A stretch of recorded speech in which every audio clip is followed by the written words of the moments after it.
ദില്ലി മഹാനഗരത്തിന്റെ വിഴുപ്പ് പേറാൻ വിധിക്കപ്പെട്ടവരാണ് ഗാസിപൂർ ഗ്രാമവാസികൾ. ആധുനിക ഡൽഹിയോളം തന്നെ പഴക്കമുണ്ട് ഈ മാലിന്യ കൂമ്പാരത്തിനും. ഡൽഹിയിലെ കോണ്ഡലി നിയമസഭാ മണ്ഡലത്തിൽപ്പെട്ട ഗാസിപൂർ ഗ്രാമത്തിലാണ് കൂടാക്കത്ത എന്ന ഈ വൻമല രൂപം കൊണ്ടത്. നിയമങ്ങൾ പാലിക്കാതെയാണ് ജനവാസ മേഖലയിലെ ഈ മാലിന്യ പ്ലാന്റ് പ്രവർത്തിക്കുന്നതെന്ന ആരോപണവും ശക്തമാണ്. 5 വർഷത്തിന് മുമ്പേ ഇത് ആൾറെഡി ഫില്ലായി കഴിഞ്ഞ ഒരു സ്ഥലമാണ്. അപ്പം വീണ്ടും അവർ കൂട്ടി ഇതങ്ങ് വലിയ ഉയരത്തിലാക്കി നമുക്ക് ഫ്ലാറ്റിനേക്കാൾ ഉയരത്തിലായി കഴിഞ്ഞിരിക്കുകയാണ്. ഓരോ തെരഞ്ഞെടുപ്പ് കാലത്തും മാലിന്യ പ്രശ്നങ്ങൾക്കുള്ള പരിഹാര നിർദ്ദേശങ്ങളുമായി രാഷ്ട്രീയക്കാരെത്തും. 3 പതിറ്റാണ്ടിലേറെയായി തുടരുന്ന ഈ അവഗണനയ്ക്ക് പക്ഷേ ഇക്കുറി ബാലറ്റിലൂടെ മറുപടി പറയാനുള്ള ഒരുക്കത്തിലാണ് ഗ്രാമവാസികൾ.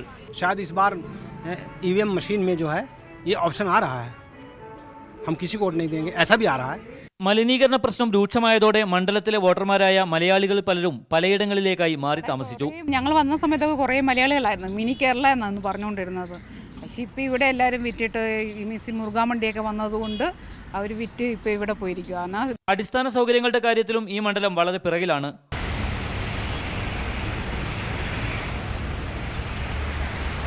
ഇതിനിടയിലാണ് കോൺഗ്രസിനും BJPക്കും പുറമെ ആം ആദ്മി പാർട്ടി കൂടി മണ്ഡലത്തിൽ കണ്ണുവെക്കുന്നത്.